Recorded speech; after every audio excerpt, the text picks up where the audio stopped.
Okay, today's objective is domain and range. I will determine the domain and range of a linear function in problems and represent domain and range using inequalities.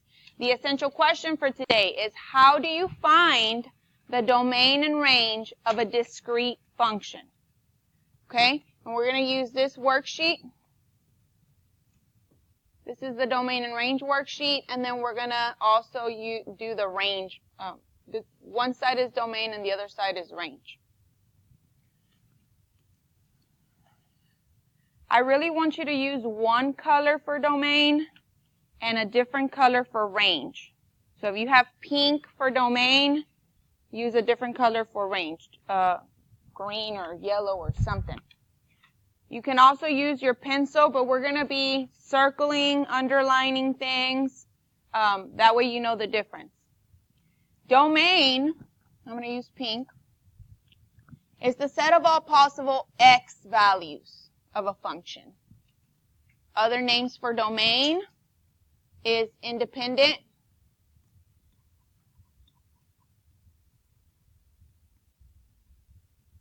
and input.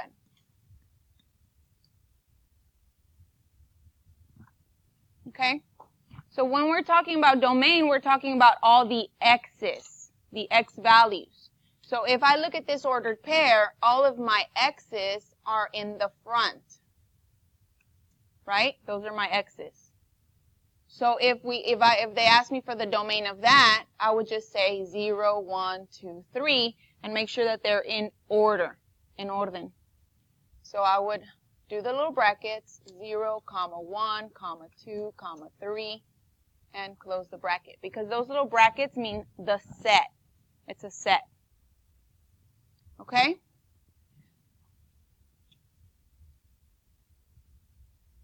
So in a little bit, I'm going to want you to do this by yourself. Let's do number 3. Where are my domains? The top ones, right? Because x is domain, so -1, 0, 1, and 2. I want you to circle them with the same color. And then we're going to write it in order. So it's -1, 0, 1, 2. Okay? And then in a little bit, you're going to do number 4. You're going to practice it. Number 5. Domain. We're looking at the x line. So these are my x's. I have a point right here. I have a point right here. I have a point right here. I have a point here, here, and here.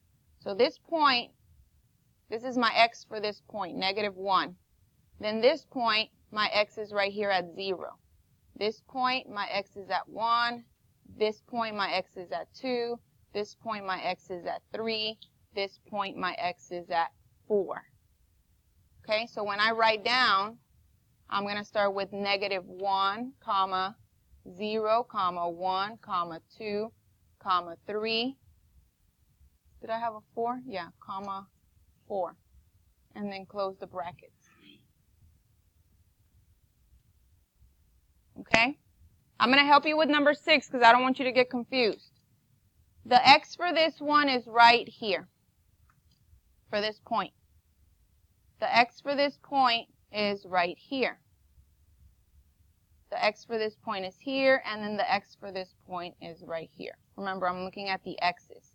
So if I count, you start at 0. This is 0, -1, 2, 3, 4, 5. So this one's -5. So when I write down my x, it's -5, comma.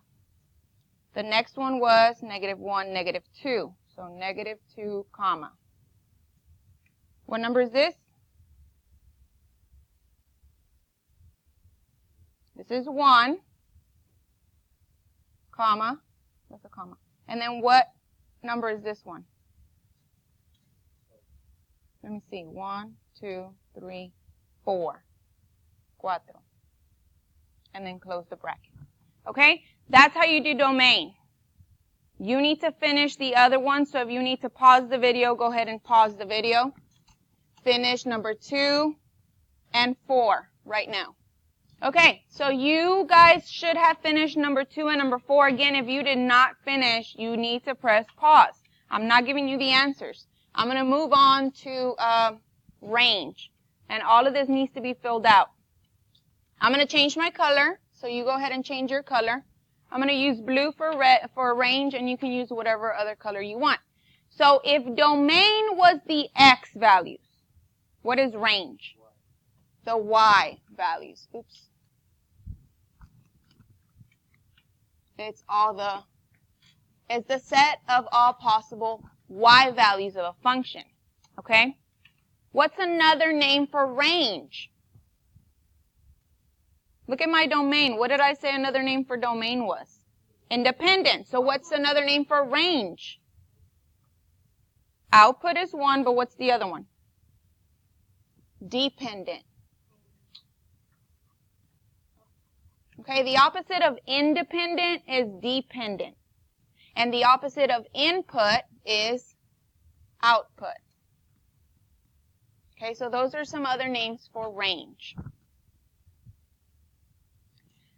So number 1, which numbers am I going to look at if I'm asking for the range?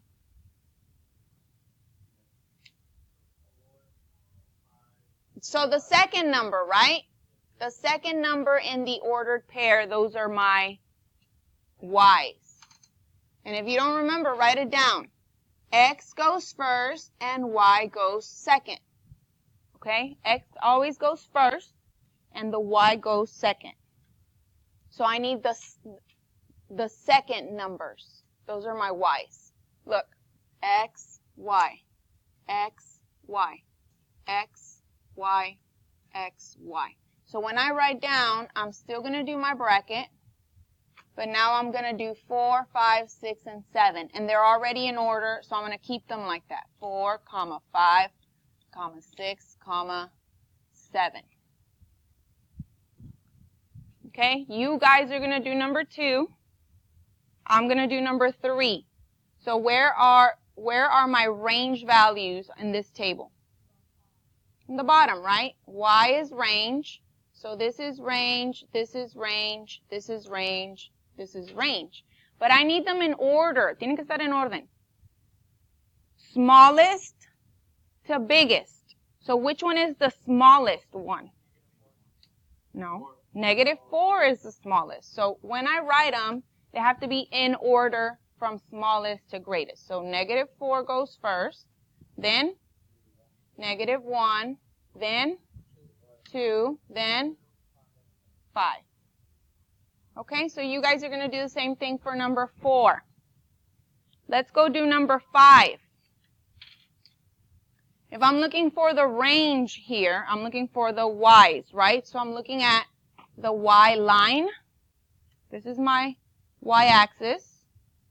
And I'm looking from smallest to biggest, so the smallest ones are at the bottom. So here's a point. Here's another point. Here's another point. Here's another point. And here's another point. So I'm going to start counting from the bottom, right? So I have 0 starting here. Look up here.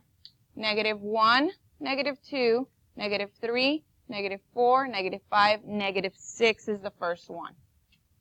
Comma. What number is this one? -3, comma. What number is this? 0, comma. What number is this? 3, comma. What number is this? 6. So don't forget the brackets. And I'm going to help you with number 6 as well. We're looking at the Y, so the Y line. So this point, I'm looking at the number on the Y. This point, I'm looking at the number on the Y. This point goes here, and this point is right here at the very top. Okay, so from the bottom to the top, because the lowest numbers are at the bottom, this is 0, -1, -2, -3, -4, -5, -6 is my first number. What number is this one? -2. 0, 1, 2 is my next one. And what's the last one up here? 6. I only had 4 points, so I should only have 4 numbers. This one had 5 points, so I had 5 numbers. Okay? So go ahead and finish number 2 and number 4. When you are done, there's going to be a link in the calendar. Hold on. I'm going to put the link in the calendar real quick. Okay, so when you go to your Schoology courses, hold on. When you go to your Schoology courses, it's going to be right here. Okay, that link. You're going to click it, and then I'm going to give you the code to start it. So when everybody's ready, I will start the quiz. But just be on that website ready to go when I start the quiz.